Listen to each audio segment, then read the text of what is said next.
Well, I mean, so anyway. So my point is that if you frame your worldview on the Bible, you look at the beginning. God created heaven and earth. You turn to the end of the book, and Jesus is coming.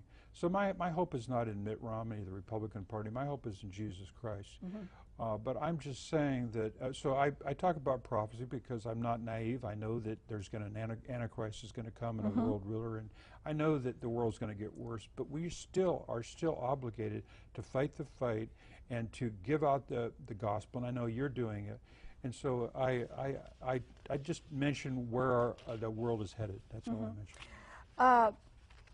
You talk about Margaret Sanger. Now, she's really the founder of Planned Parenthood, known as the birth control martyr.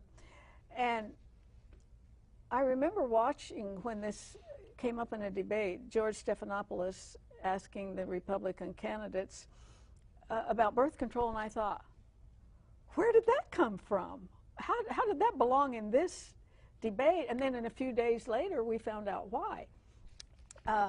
And that's when the whole brouhaha came out. The Catholic Church says, well, you know, we won't pay, and God bless the Catholic Church for that. And I just keep wondering, how did it get so corrupt? That in a debate of presidential candidates, they're bringing up birth control and who should pay for it. That just seems so outrageous to me that I can't hardly take it in.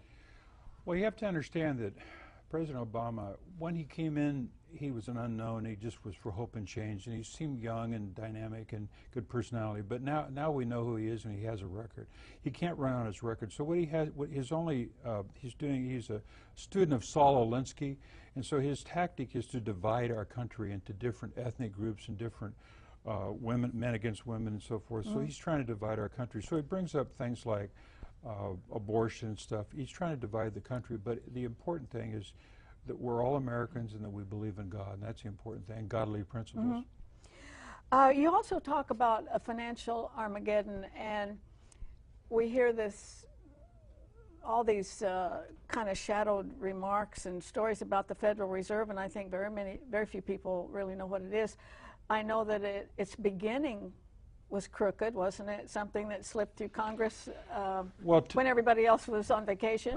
Thomas Jefferson said that if we have a central bank controlled by bankers, it's more dangerous than a standing army. And he predicted that if we have a central bank like the Federal Reserve, that they're going to take our homes from us and we're going to become homeless. And he was right. He's a prophet. He's a prophet. And what the Federal Reserve is meant to be a captive to the banks. Why is interest rates at zero? It's to save the banks because they got into bad loans, and the Federal Reserve has been buying up these bad loans, and so now Bernanke has bankrupted the Federal Reserve. The Federal Reserve, if you liquidate the Federal Reserve, it's basically insolvent because they've invested money, they've issued money. They don't even print anymore. They just use a computer entry and just create out of thin air.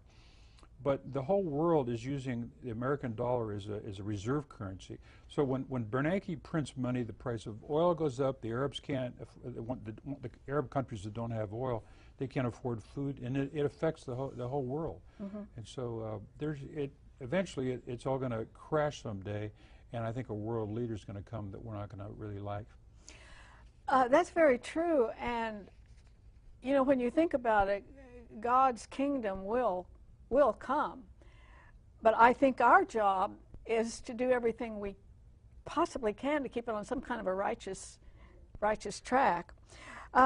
You also talk about in this book, and we have Mr. Johnston's website up, so that you can go there to find out more about this book. But this is his book, The Tea Party Culture War, and he addresses so many. Oh, how long did it take you to write this thing anyway? It addresses so many subjects that we could never cover on one program. It only took me maybe a year and a half to write it, but it took me a lifetime to prepare it. Yeah, I would say. But I think one of the most dangerous things going on now are perhaps any Supreme Court justices who believe that the Constitution is a living document. And so, correct me if I'm wrong, they could just kind of basically throw